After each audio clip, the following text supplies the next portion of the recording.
বুলির হাতে গোবর দেখে খেপে ওঠে অগ্নি। বিস্তারিত জানতে সম্পূর্ণ ভিডিওটি লাইক দিয়ে দেখতে থাকুন। বুলি মামার ভয়ে গ্রাম থেকে পালিয়ে অগ্নির গাড়িতে করে গুহবাড়ি এসে উপস্থিত হয়। শুধু তাই নয়, গুহবাড়ির ভেতরে খাবার টেবিলের ওপর চাদর মুড়ি দিয়ে ঘুমিয়ে পড়ে। আর সকাল সকাল যখন পিসিয়া ও কাকিয়া দেখতে পায় খাবার টেবিলে কেউ ঘুমিয়ে রয়েছে, তখন সকলকে ডাকতে থাকে। এদিকে কর্তা দাদু এবং বাড়ির বড়রা বুলির ঘুম ভাঙিয়ে দিলে বুলি বলে, আমাকে এত সকাল সকাল চিৎকার করে ডেকে দিল, কই এক কাপ চা দাও দেখি। এই বলে সকলের দিকে ঘুরতেই বাড়ির সকলে অবাক হয়ে যায়, আর সাথে সাথে কথা ভেবে ইমোশনাল হয়ে পড়ে এবং কথা ভেবে স্নেহ করতে গেলে বুলি বলে, আমি কথা না, আমি বুলি। এদিকে চিৎকারে কায়দা কানুন সকলের ঘুম ভেঙে গেলে নিচে এসে দেখে বুলি সকলের সামনে উপস্থিত।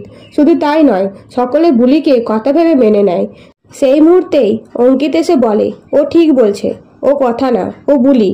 এই কথা শুনে বুলি বলে, হ্যাঁ আমি বুলি, আর বুলি এখন চা খাবে। বুলির আজকে এ বাড়িতে প্রথম দিন। এই বলে রান্নাঘরে ঢুকে বলে, তোমাদের উনুন কই? বুলি এখন চা করবে। কিন্তু রান্নাঘরে উনুন না পেলে বুলি নিজে বাড়ির পাশে থেকে গোবর জোগাড় করে অগ্নির গাড়িতে ঘুঁটো দিতে শুরু করে আর বলে, এই ঘুঁটো দিয়ে উনুন জ্বালিয়ে চা করবে বুলি।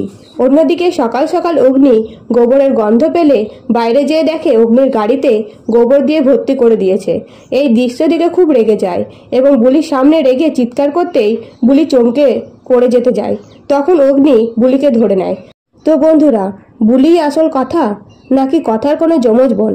জানতে সাবস্ক্রাইব করে প্রতিদিনের আপডেট দেখতে থাকুন। ধন্যবাদ।